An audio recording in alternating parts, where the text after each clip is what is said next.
Alors,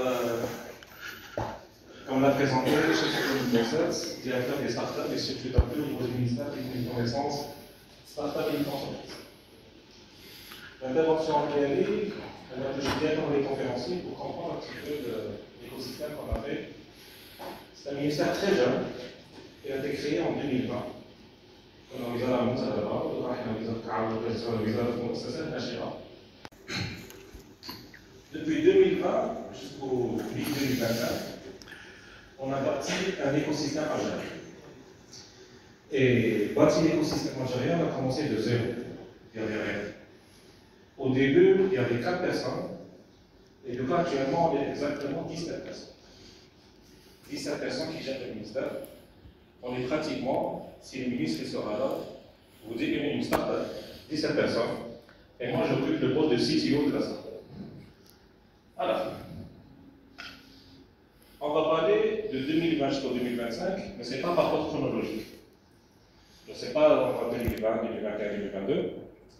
On va discuter une petite vision qu'on a et arriver jusqu'à 2029, Inch'Allah. Alors, la première des choses, on est un secteur qui déploie zéro initiative avec un papier. On commence de l'idéation jusqu'à la récupération des documents avec 100% numérique, zéro papier. Ça c'est. On développe on a un service de IT et on développe des plateformes pour le faire. La deuxième des choses, c'est quoi le rôle de ce ministère?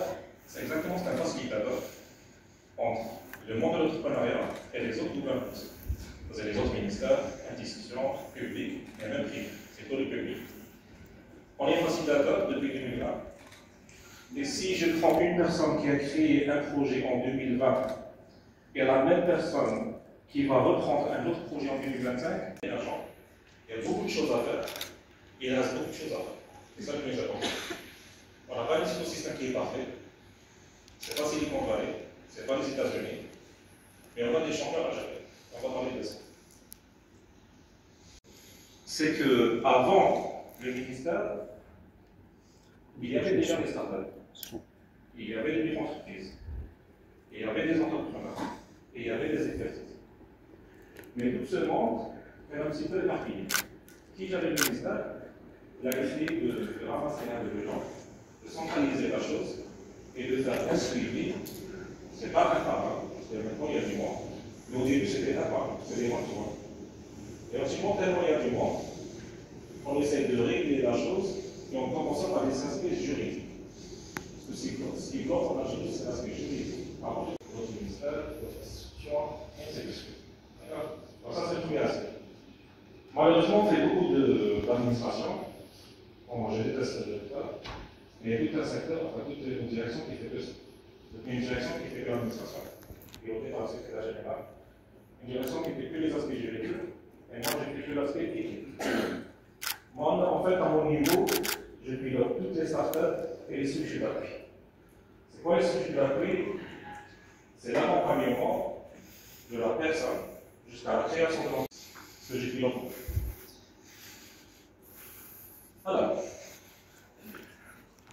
si une personne a un savoir-faire, et je sais que si je vais poser la question, qui s'est développé un site web, qui fait le marketing, digital marketing, qui fait l'artisanat, je sais que c'est les 156, je crois, personnes qui sont un nombre de savoir-faire. Et je suis sûr que dans la catégorie, il utilisait le freelance avant.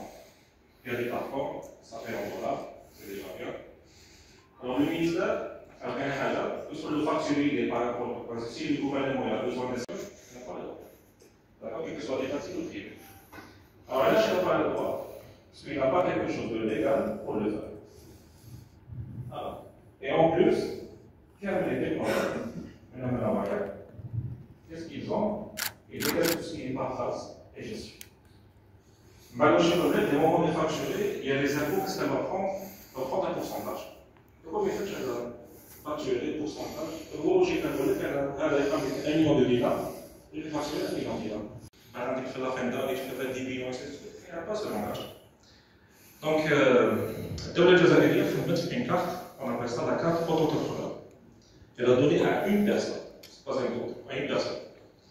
Pour le moment, la carte entrepreneur, et par mois, on reçoit sur la plateforme, on a une seule plateforme, c'est 1 euro pour les œuvres, vous pouvez déjà utiliser. On reçoit presque 3000 demandes et 3000 questions. Et grâce à ces demandes, on a mis un service de calling, un call center, qui répond à toutes les questions de 8h30 du matin jusqu'à 19h. Donc, ils restent de 8h30 du matin jusqu'à 19h. Le ministre, il peut vous recevoir à 21h. Alors, ça, c'est ça. C'est quoi les avantages de la carte entrepreneur? Première des choses, on va parler dedans, j'ai essayé de mettre en bas. Mais les impôts, c'est pas une bonne année. On paye les impôts à l'entreprise. On peut facturer un État, une gouvernance. Donc on peut facturer un ministère. Moi, je connais des autres entrepreneurs qui travaillent avec les startups, pour faire le lien. Je connais des entrepreneurs qui travaillent avec le gouvernement. Nous, on fait appel à nos entrepreneurs, ça dépend quel est l'État, quel est le besoin. Il y a des gens retraités qui ont l'expertise, soit l'audit, soit le statistique, qui ont 4 entrepreneurs. Alors, les impôts 0,5%, je peux facturer. Et la troisième des choses, avec une affiliation, qui est la cadence.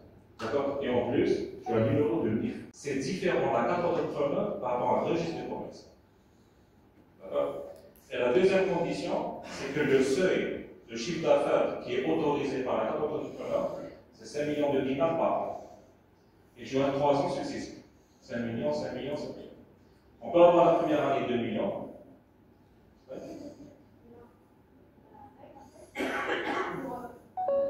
Je vais sortir un petit peu de la casquette ministérielle. Moi, si je veux le définir, je crois que c'est le premier pas dans l'entrepreneuriat. Parce que واحد ابو كيعمل ليدي يخاف يجيب لي دي زانفون نخلص منها خدامين ainsi de suite donc يخاف. Et au contraire, s'il n'est pas un financier ou ما عندوش une bonne gestion financière, يقول لك انا كي تكلم معاه ça dépend شنو تخرج déficit et ainsi de suite. Donc si tu fais 0,5%, c'est rien.